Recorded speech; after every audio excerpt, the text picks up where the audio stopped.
Greater నగరాల ఏర్పాటుపై ఆంధ్రప్రదేశ్ రాజధాని నుండి ప్రభుత్వ వర్గాలు కీలక ప్రకటన చేశాయి.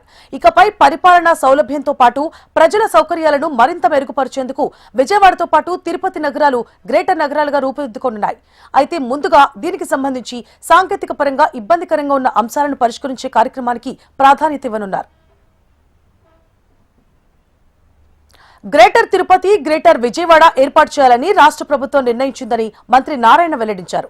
అయితే కేంద్ర ప్రభుత్వం జనాభా సర్వే ప్రారంభించిన నేపథ్యంలో సర్వే పూర్తయ్యే వరకు డీలిమిటేషన్ చేయవద్దన్న నిబంధనలతో గ్రేటర్ ప్రక్రియను తాత్కాలికంగా వాయిదా వేసినట్లు స్పష్టం చేశారు. ఇక జనాభా సర్వే పూర్తయిన వెంటనే గ్రేటర్ తిరుపతి, గ్రేటర్ విజయవాడ ఏర్పాటుకు సంబంధించిన అధికారిక ప్రక్రియ ప్రారంభమవుతుందని తెలిపారు నారాయణ.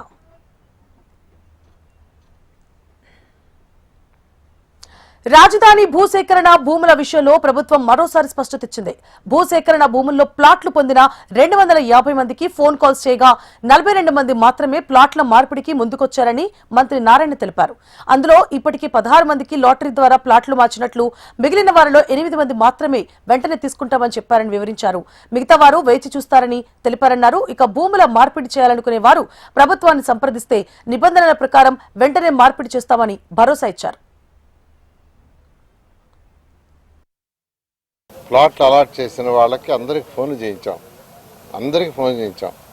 చేస్తే వాళ్ళల్లో అంటే ఏమని అడిగామంటే, మీరు ప్లాట్ చేంజ్ చేసుకుంటారా లేదంటే ఆ ప్లాటే వెయిట్ చేసి తీసుకుంటారని. ఒక 250 మందికి ఫోన్ చేస్తే 42 మంది మాత్రమే ప్లాట్ చేంజ్ చేసుకుంటాం, వేరే ప్లాట్ ఇవ్వమన్నారు. అందులో ఆల్రెడీ 16 మందికి ప్లాట్లు మార్చి లాటరీ సిఆర్డీ వాళ్ళు ఇచ్చేశారు. 42లో 16 మందికి. మిగతా వాళ్ళకి కూడా ఇస్తారు రమ్మంటే వాళ్ళలో 8 మంది మాత్రం తీసుకుంటాం, మిగతా వాళ్ళందరూ కూడా వెయిట్ చేస్తూ ఉన్నారు.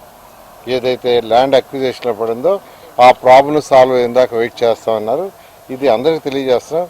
ఎవరైనా మీ ప్లాటు ల్యాండ్ అక్విజిషన్లో పడి మార్చాలనుకుంటే మీరు అప్రోచ్ అయితే ఇమీడియట్గా మార్చి లాటరీస్ ఇవ్వడం జరుగుతుంది.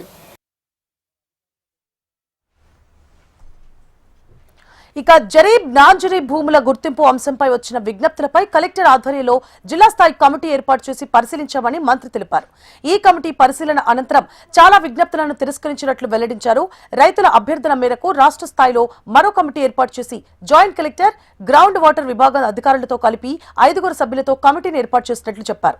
ఈ కమిటీకి 45 రోజుల్లో ప్రక్రియ పూర్తి చేయాలని ఆదేశాలిచ్చామని, 2014 డిసెంబర్ 8 నాటి శాటిలైట్ చిత్రాల ఆధారంగా తుది నిర్ణయం తీసుకుంటామని స్పష్టం చేశారు.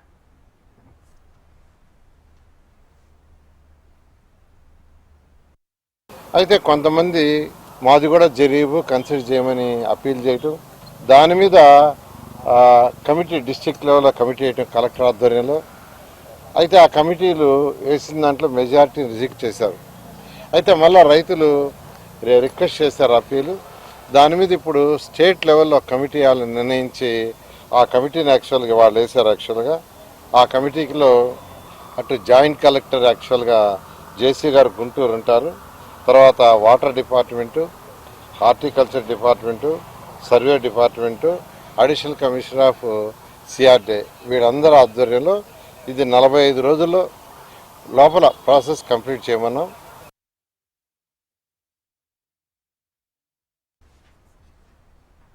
రాజధానిలో ప్లాట్ల రిజిస్ట్రేషన్ ప్రక్రియ కొనసాగుతోందని మంత్రి నారాయణ తెలిపారు. గతంలో రోజుకు సగటున 90 మంది వరకు రిజిస్ట్రేషన్లు చేసుకునేవారని, ప్రస్తుతం రోజుకు 10 నుంచి 30 మంది మాత్రమే రిజిస్ట్రేషన్లు చేస్తున్నారని చెప్పారు.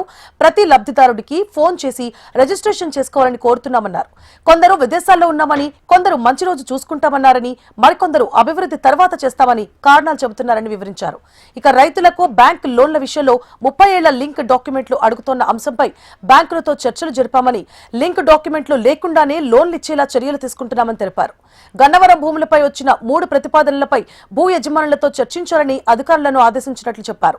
అలాగే గ్రామాల్లో కల్పించాల్సిన మౌలిక సదుపాయాల డిజైన్లు పూర్తయ్యాయని, వాటిని ఎమ్మెల్యేలకు అందజేసి గ్రామ పెద్దలు ప్రజలతో చర్చించి వచ్చిన సూచనలను డిజైన్లలో చేర్చాలని ఆదేశించినట్లు మంత్రి నారాయణ వెల్లడించారు.